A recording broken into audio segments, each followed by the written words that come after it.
सभी को Ketu Vigyan training institute के consultant time scientist Ashwini ji आज हमारे साथ हैं। टाइम साइंटिस्ट अश्विनी जी जाने जाते हैं अपनी रिसर्चेस, अपनी इनोवेशंस के लिए, जो कि ह्यूमन रेस के लिए अपने आप में एक रिमार्केबल काम है। टेक्नोलॉजी के फील्ड में एम्बेडेड टेक्नोलॉजी हो या इलेक्ट्रॉनिक्स हो, उनका काम निसंदेह सभी एज ग्रुप्स के लिए एक वरदान साबित हुआ है। और आज टाइम साइंटिस्ट अश्विनी जी हमारे साथ जुड़े हैं। केतु विज्ञान ट्रेनिंग इंस्टीट्यूट में ये कंसल्टेंट के तौर पर काम कर रहे हैं और कॉल ऑफ नेचर को हैंडल करने की ट्रेनिंग प्रोवाइड करता है ये संस्थान, जिसे हम केतु विज्ञान ट्रेनिंग इंस्टीट्यूट के नाम से जानते हैं। तो अश्विनी जी, मैं आपका बहुत बहुत स्वागत करती हूँ आज के हमारे इस प्रोग्राम में। लिव 16 लुक 16 रेशो क्लब, ये नेचुरली हमारा जो क्लब है वो उन लोगों का क्लब है जो हमेशा ही यंग बने रहना चाहते हैं। प्रैक्टिकल सनातनता के कंसेप्ट को जो लोग समझते हैं और जो ये मानते हैं कि हमारी उम्र कितनी भी बढ़े लेकिन हमारे शरीर की एनर्जी, हमारी लुक, हमारी एनर्जी लेवल, हमारी हैप्पीनेस लेवल कभी भी कम नहीं होना चाहिए। और इन सब के लिए एक्चुअली हमें कॉल ऑफ नेचर को हैंडल करना सीखना एब्सोल्युटली इम्पॉर्टेंट है। लेकिन कॉल ऑफ नेचर आखिर कहते किसे हैं? आपकी समझ में कॉल ऑफ नेचर क्या है? जी देखिए, कॉल ऑफ नेचर एक्चुअली है, अगर आपको ह्यूमन बर्थ मिल रहा है तो इसका मतलब है कि call of nature says that you should be happy throughout the lifespan living you are in this birth। मतलब ये आपकी हैप्पीनेस, एक मनुष्य जन्म मिला है, human birth if you have got, that indicates that you can remain ever happy till you leave this world. So happiness is actually built into your call of nature. First call of nature is happiness is built into the human being if you are taking birth as human being। Ashwini ji, हम call of nature आखिर कहते किसे हैं? I mean, आपने कहा कि happiness built in है human birth में और ये एक कॉल ऑफ नेचर है जी। इसका मतलब क्या हुआ? तो इसको समझना है तो बहुत आसान है समझना। खासकर आज के माहौल में कॉल ऑफ नेचर कहते हैं। आप एक बात सोचो कि जब किसी को कोई फीमेल मदर बनती है, कोई वाइफ माँ बनती है पहली बार, तो जो बच्चा आता है वो क्या लेकर के आता है फैमिली के लिए? Happiness. That's the key. So the first call itself brings you happiness. Call का मतलब क्या हुआ? जैसे अचानक से बारिश हुई तो क्या ये कॉल ऑफ नेचर है? नहीं, call of nature is with respect to human beings, not with respect to jungle, not with respect to any other entity. Call of nature is precisely meant for human race. Human race only, in human birth only you can understand call of nature, and in human birth only you can actually learn to handle call of nature so that your happiness does not reduce. You should remain happy, ever happy, when you were happy at the time of giving birth to the child. Child is not happy at that time. He might be crying also. But the entire family where that child has come in, that happiness. So you have to learn to maintain that happiness till you survive, till you live. जी। तो यानी कि एक बच्चे के आने की जब news पूरी फैमिली को मिलती है तो उसकी पूरी फैमिली को एक हैप्पीनेस मिलती है। करेक्ट। ये हो गया कॉल ऑफ नेचर जी। मतलब this is one of the call of nature, first call of nature I would say.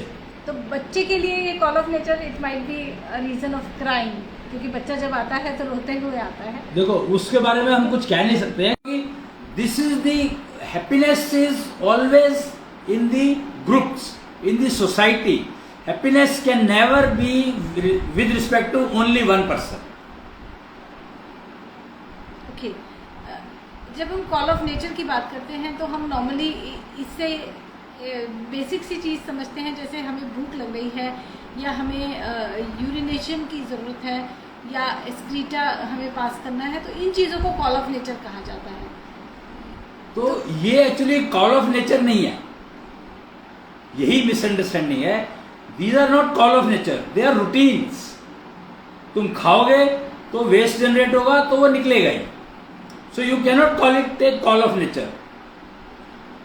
तो कॉल ऑफ नेचर का मतलब क्या हुआ? जी, तो यही समझने वाली बात है कि कॉल ऑफ नेचर एक्चुअली है क्या। जी। और इतना कंफ्यूजन सारा का सारा जो आज की तारीख में स्प्रेडेड है, that is how do we know that the confusion is spreaded. So the only way to understand that so much confusion is spreaded, that happiness is missing.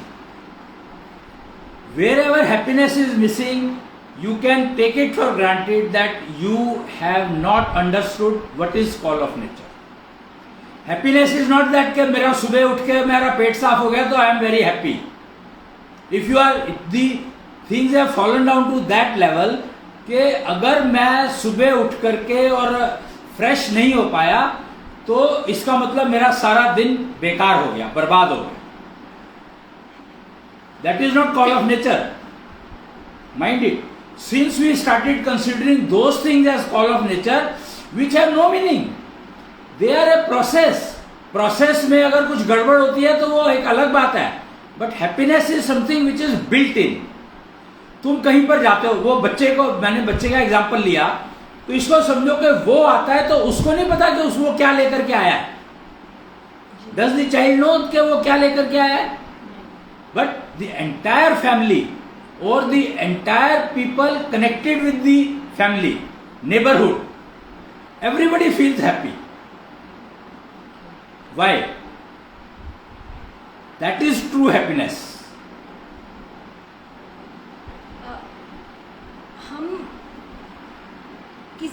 किसी पर्टिकुलर न्यूज़ पे हम बहुत ज़्यादा खुश होते हैं, जैसे अभी भारत ने चंद्रयान 3 को लैंड कराया साउथ पोल ऑफ मून पर, और हम सक्सेसफुली ये करा पाए, तो एक साथ 130 करोड़ भारतीय प्रसन्न हुए। एक आध हम एक्सेप्शनल केसेस छोड़ दे तो was it a call of nature? No, how can it be call of nature? जब आप हैप्पीनेस की बात कर रहे हैं तो हैप्पीनेस, हम अगर पाकिस्तान से कोई मैच जीत जाएं तब भी हम हैप्पी होते हैं। So you have to actually understand call of nature. Our subject is call of nature, जी, not the happiness. Call of nature, if you attend properly, then happiness will ever remain in your life. But child के आने पे, बच्चे के आने पे happiness I पूरी family में, लेकिन कुछ समय बाद वही चाइल्ड एक रीजन ऑफ टेंशन बन जाता है पूरी फैमिली के लिए। That's the key. That you have to understand. That call of nature has given you happiness, but you have converted that happiness into a reason of pain. So what is the gap? What is the gap? What is the missing factor? Or what we have included into the life that happiness got converted into pain? That we have to understand. And the reason, the root cause of that disturbance is caused, which has converted happiness into pain, is not attending the call of nature properly. We became happy because call of nature had given us happiness, and slowly we started converting that into sadness, what you call that, pain. So the entity who brought so much happiness for the entire family becomes a pain for the family. So there is something missing. Some things, few things which we have not taken care of to keep our happiness maintained. Actually पहली बात तो ये है कि हमने उसको call of nature की दी हुई हैप्पीनेस समझा ही नहीं। सबसे पहली प्रॉब्लम ये है कि वो कॉल ऑफ नेचर थी, वो, और उसने हमें इतनी हैप्पीनेस दी, वही हमें समझ में नहीं आई। अगर वो समझते तो उसको हम मेंटेन करने की कोशिश करना सीखते। हमने वो सीखी नहीं, और वो सीखी नहीं तो उसको जो न्यू बॉर्न था उसको हमने क्या क्या सिखा दिया, हमें पता ही नहीं है कि हमने उसको क्या क्या सिखा दिया। और slowly slowly that child who brought so much happiness to so many people became a pain to the family. So the key is that you better start understanding what is called call of nature.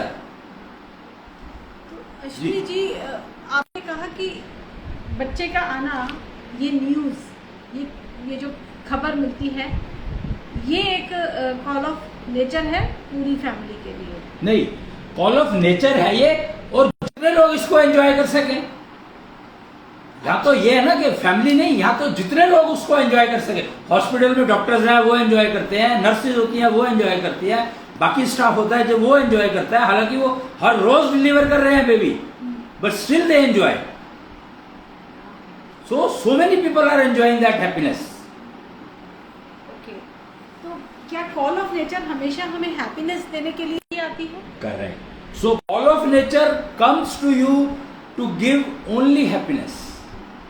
Since we do not understand what is call of nature, we are converting that happiness into pain. तो एक call of nature तो ये आई कि हमें happiness मिलती है बच्चे के जन्म से, बट समटाइम्स अगर न्यूज़ मिलती है मदर को कि वो अब कंसीव कर गई है, तो समटाइम्स ये उसके लिए पेन भी होता है, and that is why abortion happen. तो जी। ये कॉल ऑफ नेचर हुई? नहीं, ये कॉल ऑफ नेचर नहीं है। कॉल ऑफ नेचर तो कॉल ऑफ नेचर है नहीं है, यही फर्क है कि call of nature is delivery पर डिपेंडेंट है, कंसीवमेंट पर डिपेंडेंट नहीं है। Conceivement is not a call of nature. Mind it. Because to conceive a female, to conceive, there are so many conditions which have to be met, and then only she can conceive. It is not that easy that whenever she wants she can get conceived. Okay. So there are so many conditions connected with it. But when we are talking about delivery, then there is no condition connected with it. Delivery is delivery. That is call of nature. Try to understand. That जो चीज तुम बनाने की कोशिश कर रहे हो, तो वो कॉल ऑफ नेचर कैसे हो सकती है? पर कई बार बच्चे की डिलीवरी भी मदर के लिए या दो पेरेंट्स के लिए या पूरी कम्युनिटी के लिए एक पेन का रीजन बन जाती है। करेक्ट। तो क्या वो तब भी वो कॉल ऑफ नेचर है? वो तो कॉल ऑफ नेचर ही है, पर हम लोगों ने वो कॉल ऑफ नेचर आने वाली है ये पता है, 9 महीने के बाद डिलीवरी होगी ये बात पता है, हाँ जी। But we didn't prepare anything because we don't know the call of nature है कब, यही नहीं मालूम है। Delivery is called call of nature, not the conceivement. मैं यहाँ पे कुंती का एग्जाम्पल लेती हूँ कि कुंती ने कंसीव किया होगा, उसके 9 महीने के बाद शी वुड हैव डिलीवर्ड कर्ण। नहीं, ये कोई जरूरी नहीं है। कुंती का एग्जाम्पल जो तुम यहाँ पर ले रही हो, तो वहां पर 9 महीने का कॉन्सेप्ट शायद वैलिड नहीं है। ओके, ठीक है, लेकिन ऐसा होता है कि न्यूबॉर्न बेबी आया, अब मोरलेस सबको ये पता होता है कि 9 महीने बाद डिलीवरी होनी है। करेक्ट। अब न्यूबॉर्न बेबी आया और उसके बाद उसको कई बार डस्टबिन में फेंक देते हैं लोग, इस तरह की भी न्यूज़ हमें मिलती है। देखो मैं क्या कह रहा हूँ, again I am saying, call of nature को समझो और कॉल ऑफ नेचर को अगर हैंडल करना सीख लोगे तो तुम करोगे क्या, रिजल्ट तो call of nature doesn't mean that it is giving you result. उसका तुम करोगे क्या, रिजल्ट आ गया, उस रिजल्ट का तुम करोगे क्या। जैसे अभी चंद्रयान 3 की बात हुई, तो Chandrayaan 3 was totally a man made system, it is not a call of nature anywhere. हाँ जी, हाँ जी। सो डिलीवरी हो गई, result was call of nature, उसका तुम करोगे क्या, ये तो तुम्हारे ऊपर डिपेंड करेगा ना। अच्छा, तो यानी कि कॉल ऑफ नेचर हमें हैप्पीनेस देने के लिए आता है, लेकिन अगर हम ठीक से हैंडल नहीं कर पा रहे हैं तो वो हमारे लिए पेन या मुसीबत बन सकता है, बन ही जाएगा। तो एक कॉल ऑफ नेचर का एग्जाम्पल ये हुआ द बर्थ ऑफ चाइल्ड। या अब इसके अलावा कॉल ऑफ नेचर के एग्जाम्पल्स क्या हैं? मेरे ख्याल से तो दुनिया भर के एग्जाम्पल अवेलेबल है कॉल ऑफ नेचर अगर समझना है तो। एग्जाम्पल मेल के कंसर्न में अगर बताऊं मैं, तो वो उसके ना चेहरे पर बाल आने शुरू हो जाते हैं, बॉडी पे कहीं कहीं बाल आने शुरू हो जाते हैं। तो this is a call of nature. This is a call of nature. अब इसे ठीक से हैंडल करना सीखना है, इसमें कौन सा बहुत बड़ी बात है? ये तो बहुत मैसिव प्रॉब्लम है मेल के लिए। उस बेचारे को तो यही नहीं पता कि वो शेव करके रखे या दाढ़ी बढ़ा करके रखे, और मेंटेन करना कितना मुश्किल है। बालों को मेंटेन करना इस अपने आप में एक प्रोजेक्ट। फीमेल के लिए पीरियड्स अपने आप में एक इतना बड़ा प्रोजेक्ट है वो। अश्विनी जी, बाल हमारे सिर पर भी बचपन से आ रहे होते हैं, और मेल्स बहुत यंग एज से ही, एक पूरी दुनिया में ये ट्रेडिशन है कि अपने बालों को शॉर्ट रखते हैं। तो they have to go regularly to a barber और अ सैलून, और वो वहाँ पे अपने बालों को ट्रिम कराते हैं, स्टाइलिंग कराते हैं। तो ये उनके लिए एक प्रोजेक्ट था। अब इसमें एक एड ऑन हो गया अपने प्रोजेक्ट में कि पहली बात तो ये है कि we are talking call of nature. तो जो सिर के बाल है वो कॉल ऑफ नेचर में नहीं आते हैं। हाँ। तो उसकी बात कौन कर रहा है? तो जब दाढ़ी मूछ के बाल आने लगे हैं तो इसको हम एक प्रोजेक्ट हो गया मेल के लिए, ऐसे कैसे कह सकते हैं? वो उसी में एड ऑन हो गया। कैसे एड ऑन हो गया? हो ही नहीं सकता। यही तो गेम है कि तुम सिर के बाल है तो बिल्कुल साफ नहीं करते हो। हाँ। कटिंग कराते हो, बार्बर के पास जाते हो, तो क्या आप सारे बाल कटवा के आते हो, गंजे होके आते हो? नहीं आते। तो लेकिन जब when we are talking of वो दाढ़ी आ जाती है, मूछ आ जाती है, तो अब क्या करना है? प्रॉब्लम तो यहाँ से शुरू होती है, उससे पहले तो कोई प्रॉब्लम थी नहीं। That all depends the style you want to put in. That's what I said. बच्चा हो गया तो वो रिजल्ट है। हैप्पीनेस होती है जब बाल आते हैं तो लगता है हाँ मतलब हम बड़े हो गए। That gives you a feeling कि तुम बड़े हो गए। हाँ। पर फिर समझ आता है कि बड़े होने का मतलब क्या है, हम बड़े क्यों हुए। पहले दिमाग में आता है यार हम बड़े हो गए, फिर दूसरा सवाल आता है हम बड़े क्यों हो गए। अनफॉर्चुनेटली मेल्स के साथ इतनी प्रॉब्लम्स है, ये बात मुझे अब रियलाइज हो रही है। जब मैं उस टाइम उस एज में था तब मुझे इतना रियलाइज नहीं हुआ जो अब हो रहा है कि मेल के साथ प्रॉब्लम कितनी सारी है। He is always governed by others. माँ कहती है कि बाल कटवा के आ, माँ कहती है तूने दाढ़ी क्यों नहीं कटवाई, शेव क्यों नहीं करी। मतलब एक माँ तो बेटे को भी कहती है, बेटी को भी कहती है। बेटी को शेव करने को नहीं कहती, तो बेटी को कुछ और कहती है, पर माँ तो माँ है, वो तो सबको कहेगी।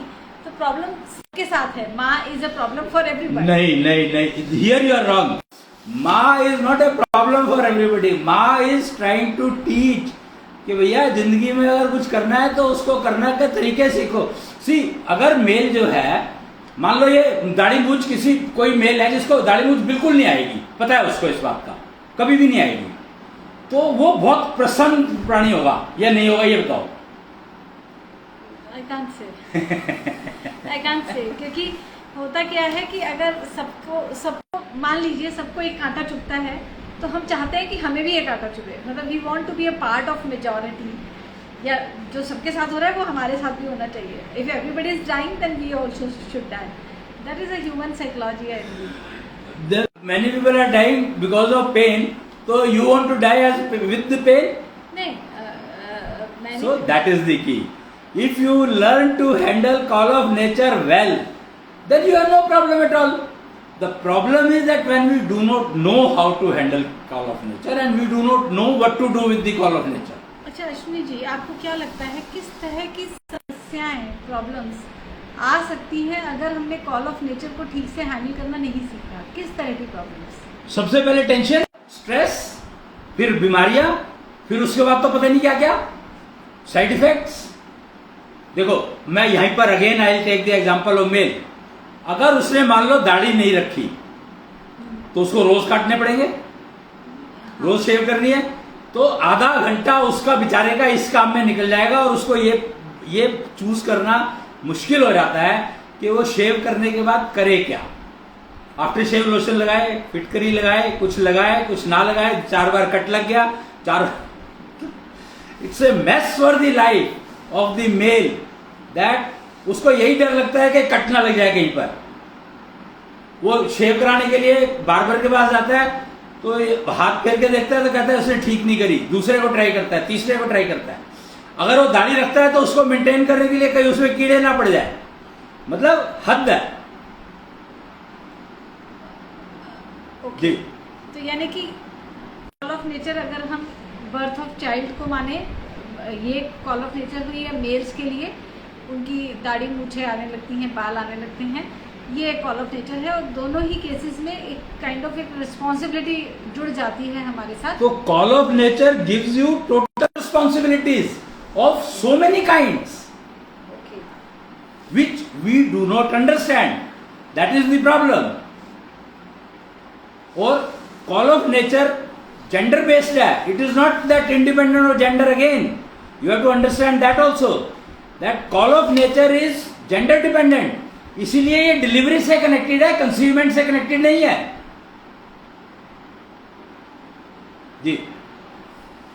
Call of nature is gender dependent. Yes, naturally, क्योंकि फीमेल जेंडर के लिए अलग कॉल ऑफ नेचर होंगी, मेल जेंडर के लिए अलग कॉल ऑफ नेचर होंगी।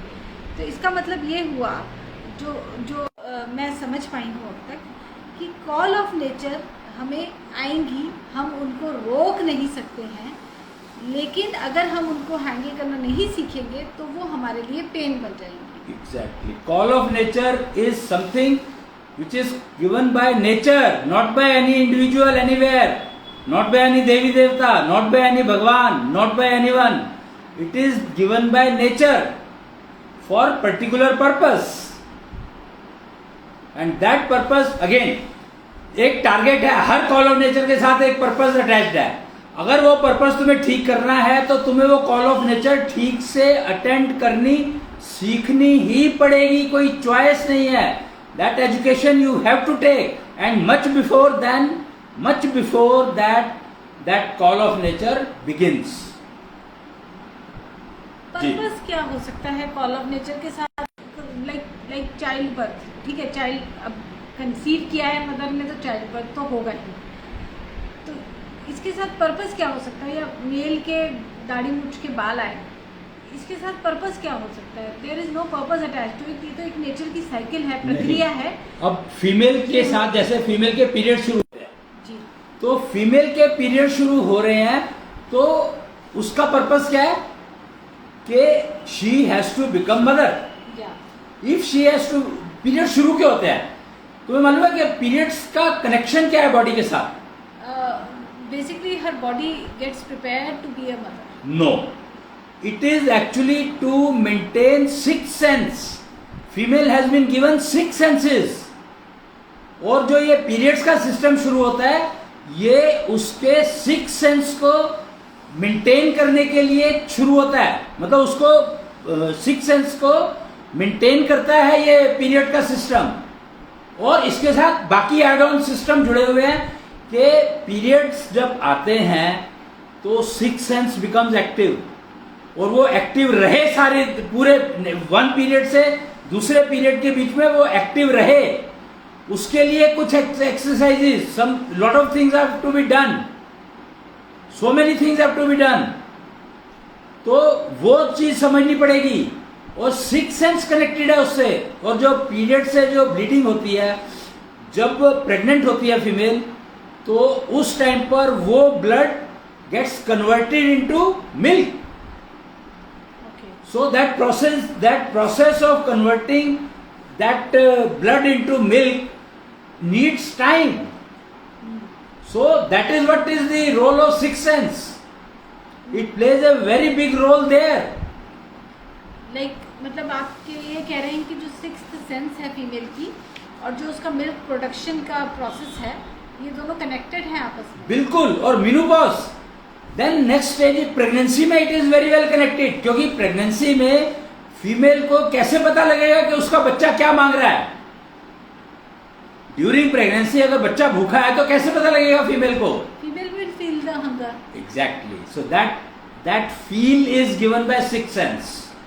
नहीं, भूख लगी है तो लगी है। भूख तो अपने आप को भी लगती है, जरूरी थोड़ी है बच्चे की वजह से लगी हो। फीमेल को तो अपनी ही फील होती है ना, like craving for a particular food. That is what the problem is, that we didn't know how to handle this call of nature. तो हमने वो ध्यान ही नहीं दिया, जबकि six sense is meant for handling the child during pregnancy and after pregnancy, during the pregnancy period. वो हम जो लोग मानते हैं गर्भकाल, प्रेगनेंसी पीरियड इज 3 years। तो उन 3 साल में फीमेल की six sense should be most active. जी। तो यानी कि जो फीमेल की कॉल ऑफ नेचर है मंथली साइकिल शुरू होने की प्यूबरिटी पीरियड जिसे हम कहते हैं, it's not just about growing up of the women. No, it is lot more. It is a lot more process. तो अब एक और कॉल ऑफ नेचर जिसके बारे में आपने बात की, मीनोपॉज। जी। मीनोपॉज का पर्पस क्या है? मीनोपॉज का पर्पस क्या है? तो अगेन मीनोपॉज का क्या पर्पस है ये मुझे नहीं मालूम, लेकिन मीनोपॉज आता है call of nature. Menopause is also a call of nature. तो वो किस टाइम पर आनी चाहिए, दैट इज इंपॉर्टेंट। तो अगर तुम्हारा जो प्रेगनेंसी पीरियड सारे ठीक चले हैं या पीरियड ठीक चले हैं, तो तुम्हारा मीनोपॉज राइट टाइम पर आएगा और तुम्हें साइड इफेक्ट्स उसके कम होंगे, अगर तुम उसको हैंडल करना ठीक से सीख लेते हो तो। नहीं तो मीनोपॉज के जो साइड इफेक्ट्स हैं वो इंटरनेट पे सर्च करके देखो क्या क्या मिलता है।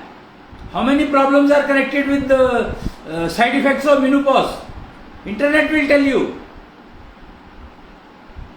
And if you want to protect yourself from all those problems, then you have to learn to handle menopause very well. In fact, menopause के बाद क्या होता है कि फीमेल के जो इंटरनल सिस्टम में कुछ चेंज आता है। सिक्स सेंस काम करना कम कर देती है। वो सिक्स सेंस का यूज वो करती है अपनी फैमिली को प्रोटेक्ट करने के लिए। It's a early warning system actually. All senses are early warning system only.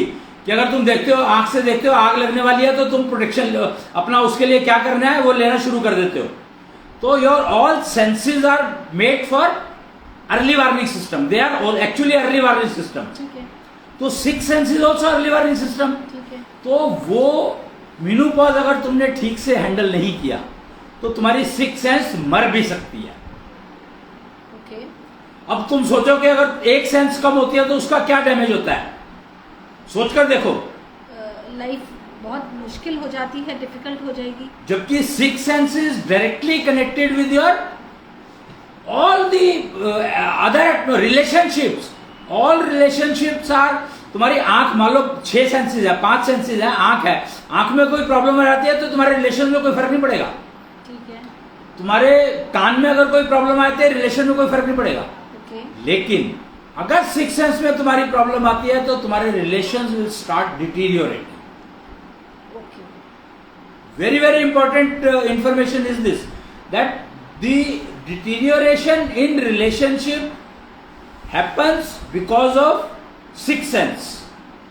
तो लाइक अगर उसने फीमेल ने अपनी इस वाली कॉल ऑफ नेचर को ठीक से हैंडल नहीं किया, जिसको हम मीनोपॉज कह रहे हैं, तो उसकी सिक्स्थ सेंस में डिटोरेशन आएगा, पक्का आएगा। बल्कि मैं तो ये कहता हूँ कि मीनोपॉज को हैंडलिंग तो स्टार्ट हो जाती है at the age of 6। Okay. And it is a known fact and no one wants to even talk about it. I am surprise, females are not ready to talk about it के menopause की handling starts from at the age of 6। Yeah, women community is not ready to talk about menopause. That's a fact. ये तो हम जानते हैं। Call of nature जो कि आज हमारा टॉपिक है, अपने आप में यही एक ऐसा विषय रहा है जिसके बारे में इस पर्सपेक्टिव से हमने कभी नहीं सोचा है। ये पर्सपेक्टिव तो बहुत दूर की बात है। कॉल ऑफ नेचर क्या होती है यही नहीं मालूम मेरे हिसाब से तो लोगों को। Because they don't talk about it, they are ready to suffer for it, but they don't know what to do with it. Everybody knows that these call of natures are going to come because all seniors have suffered because of that. Still people are not ready to talk about it and they are not ready to take care of it. Or I think awareness is not there. No government is working on this in this direction. No NGO is working in this direction.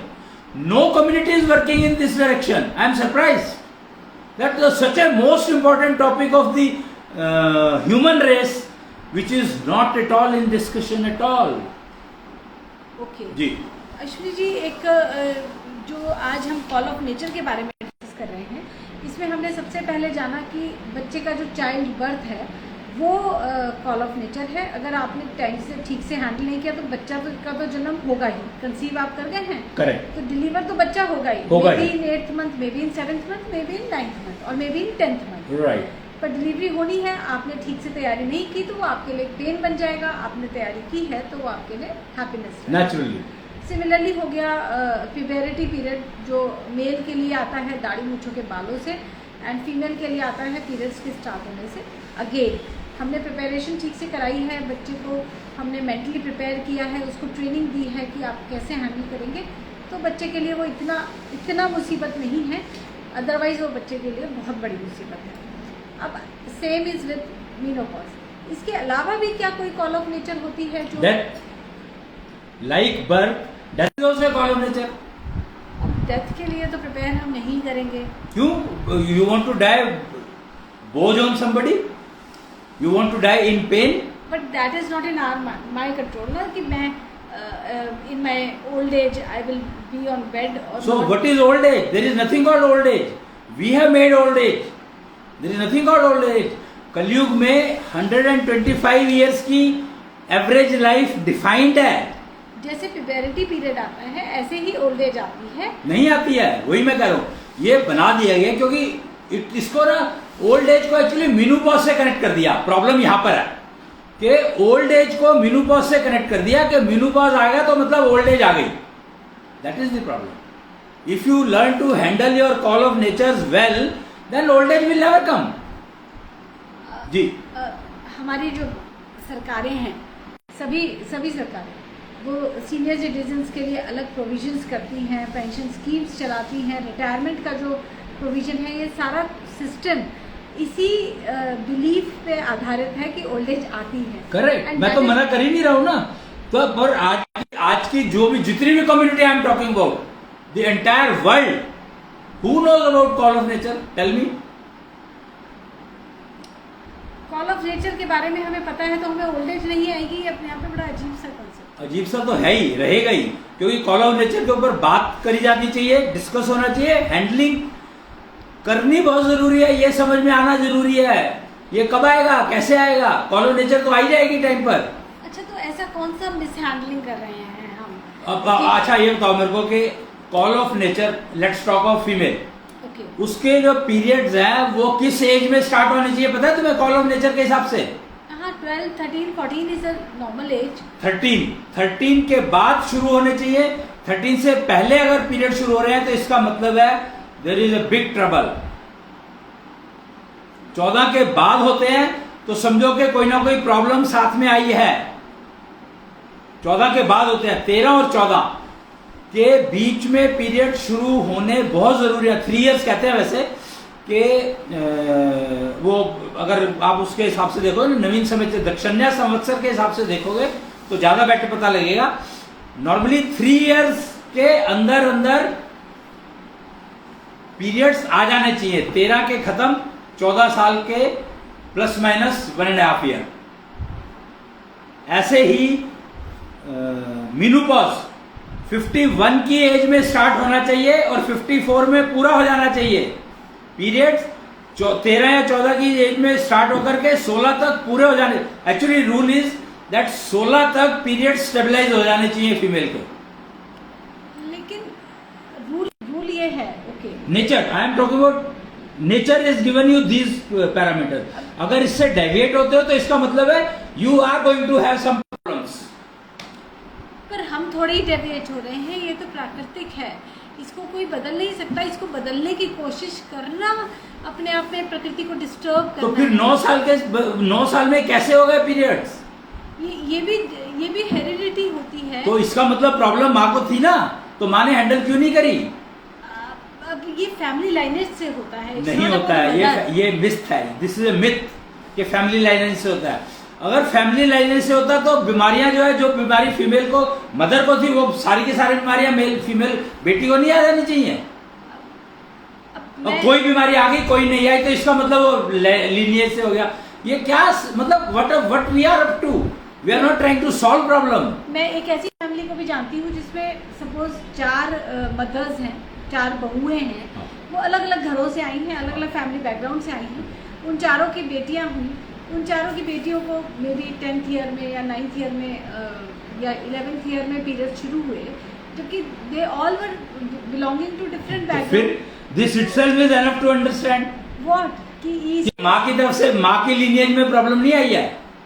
तो माँ की lineage में कैसे problem है? चारों बहुएं चारों अलग अलग दिशा से आ रही हैं, चारों अलग अलग फैमिली से आ रही ये हैं। उनकी फैमिली हेरिडिटी है, पिता से ये जीन्स मिल रहे हैं, माँ से जीन्स मिल रहे हैं बच्चों को, तो उनकी फैमिली में ये कल्चर सा एक ट्रेंड सा है कि उनके यहाँ इस एज में। आई एम सरप्राइज कि ये फैमिली लीनियज का मतलब पेरेंट माँ से आ रहे हैं या पिता से आ रहे हैं? दोनों से आ रहे हैं। कैसे आ रहे हैं ये एक साइंटिफिक फैक्ट है। अरे पीरियड से रिलेटेड प्रॉब्लम मेल से कैसे आ रहेगी?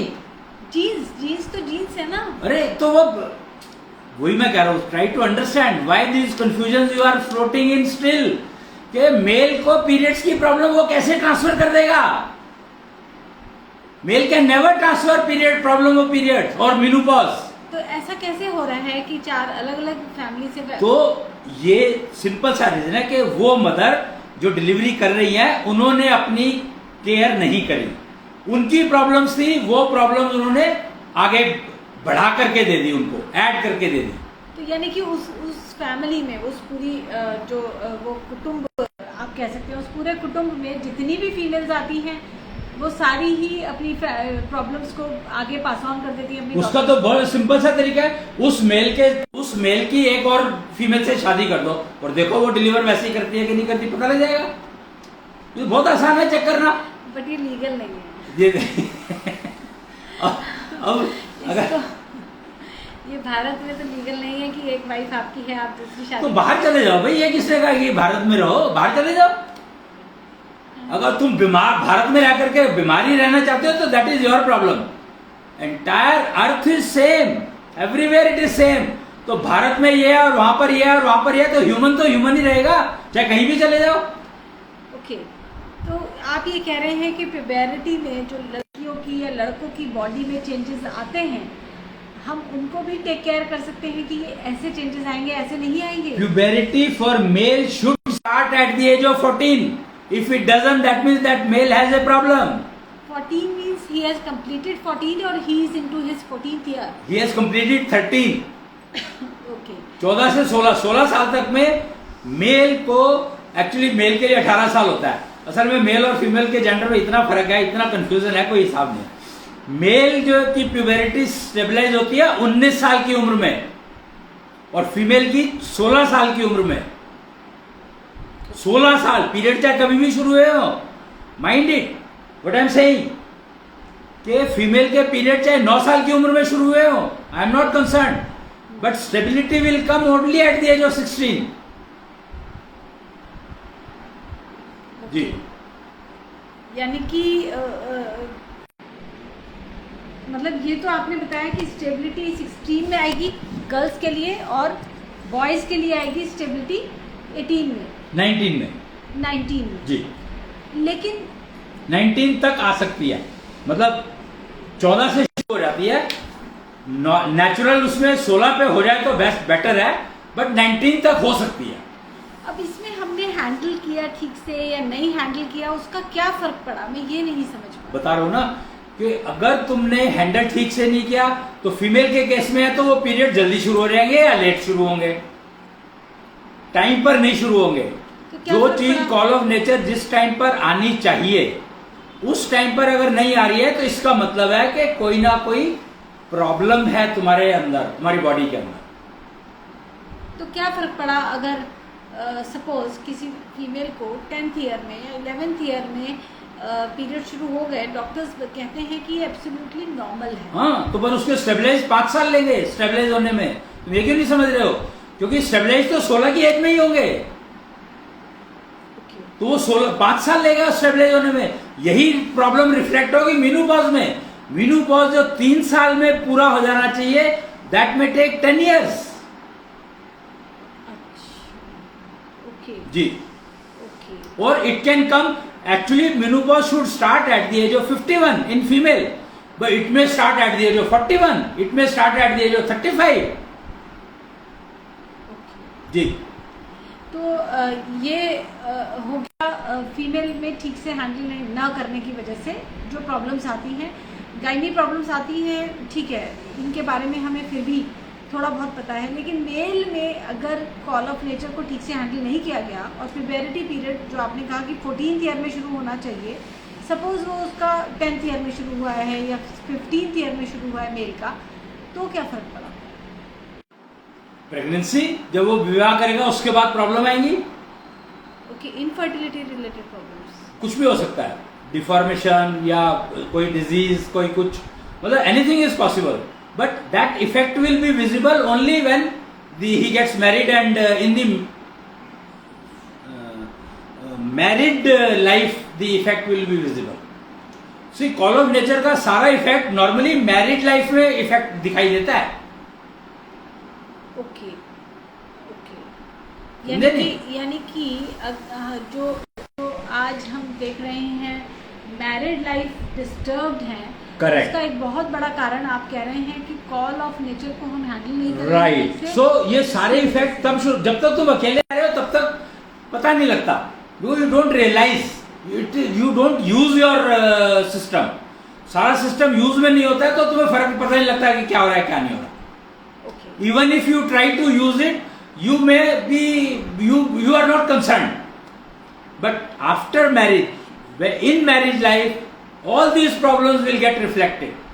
So whatever problems you are facing in your married life are due to mishandling of call of nature, either by male or by female.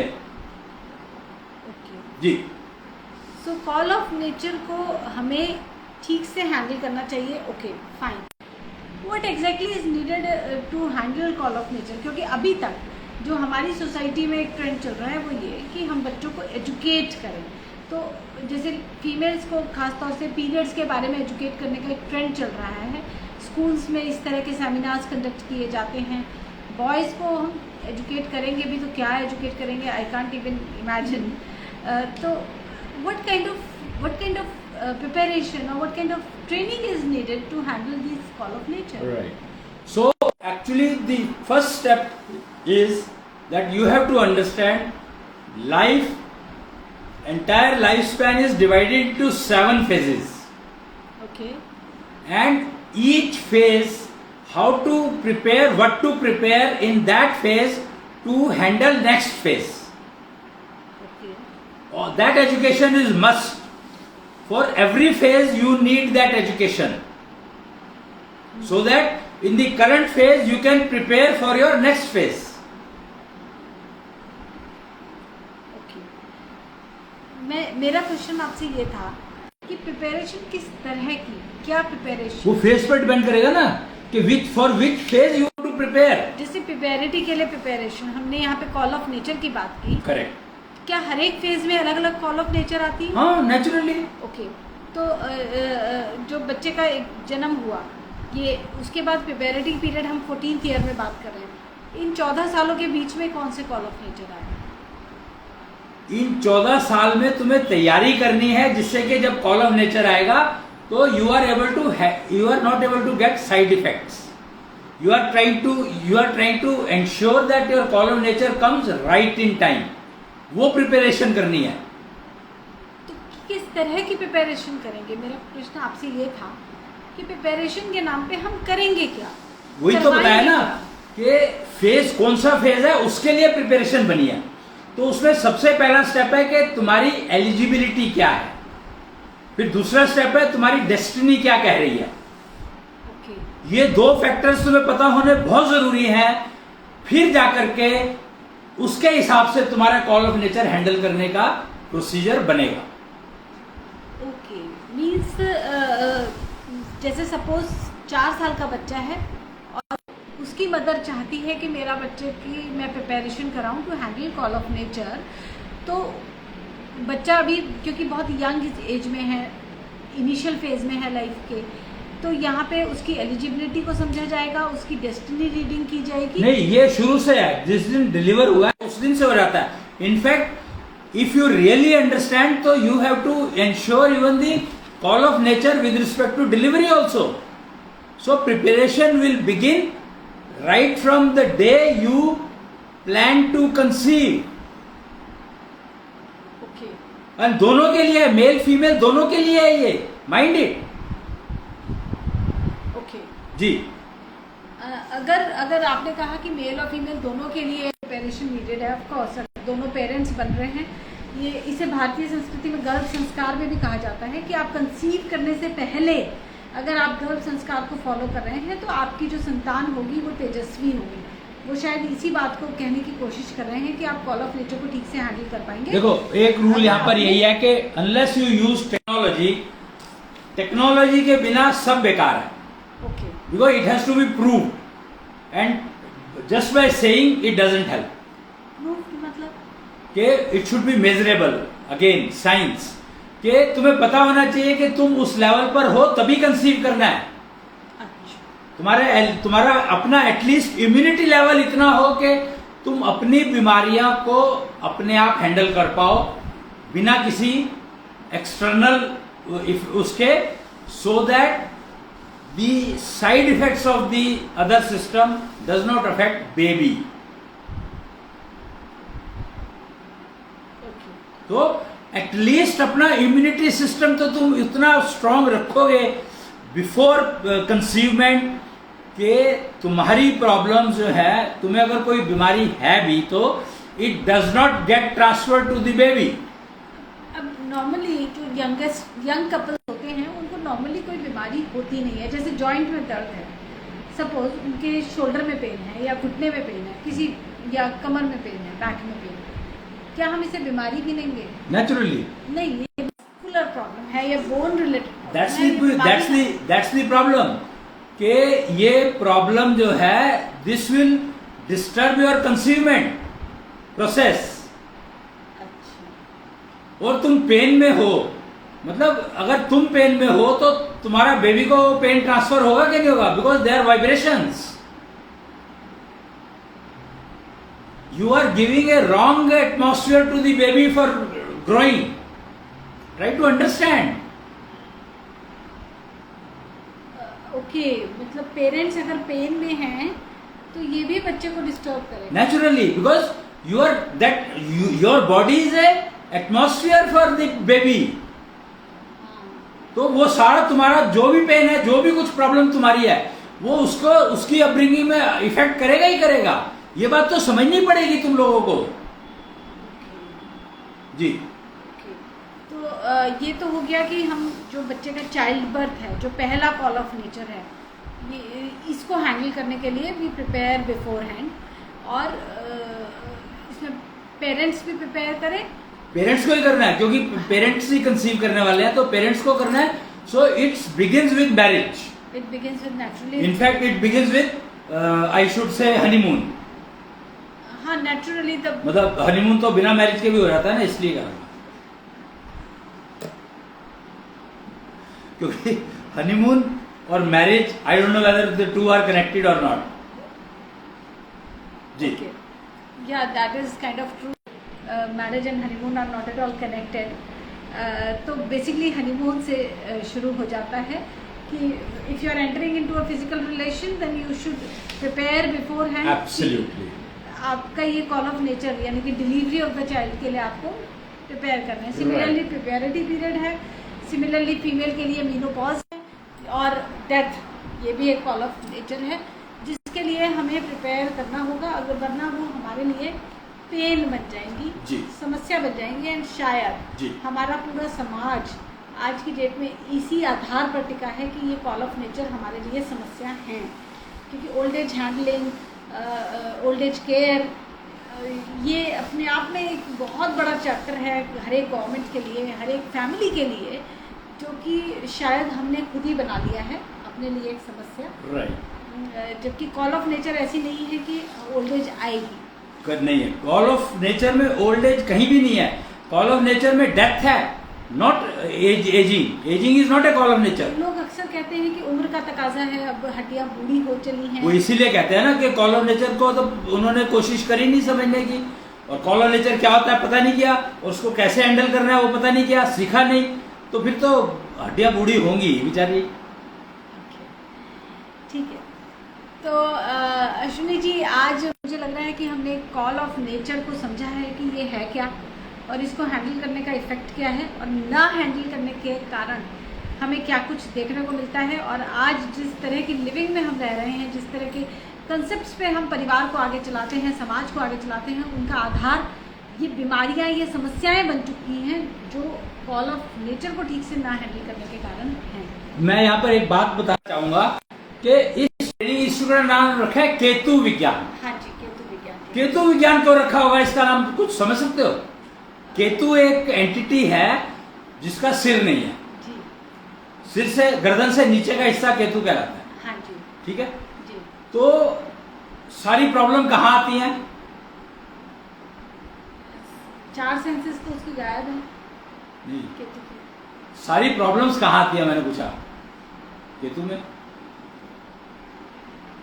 सारी प्रॉब्लम केतु में आती है ना। नहीं, हेडेक भी होता है, न्यूरो प्रॉब्लम्स भी आती है। हेडेक भी तो इसी की वजह से आती है। नहीं। हाँ, गैस सिर में चढ़ गई,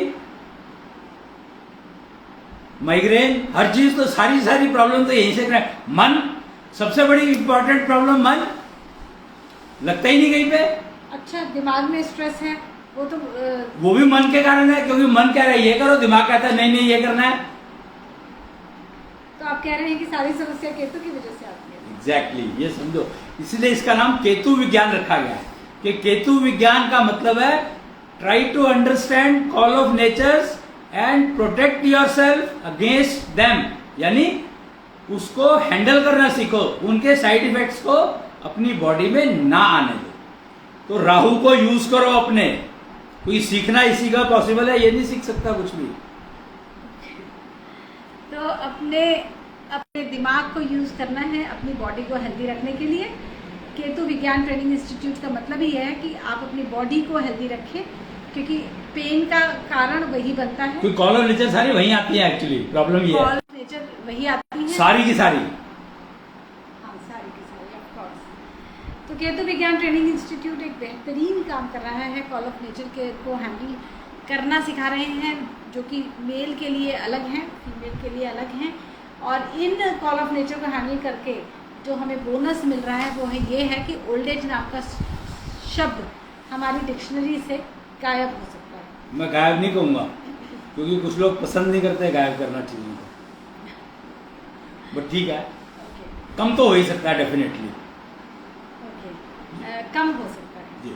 तो मतलब इच्छा मृत्यु का वरदान जो भीष्म पितामह को मिला हुआ था, वो तुम भी प्राप्त कर सकते हो अगर तुम कॉल ऑफ नेचर्स को ठीक से हैंडल करना सीख लो तो। That is a call of nature, mind it. जी।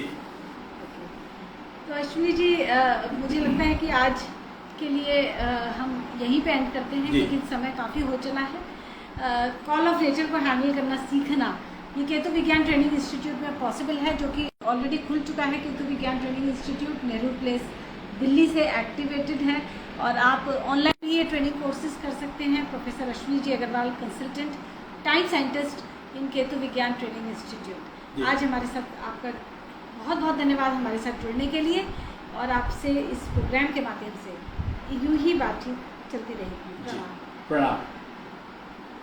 जय जय कृष्ण। जय कृष्ण।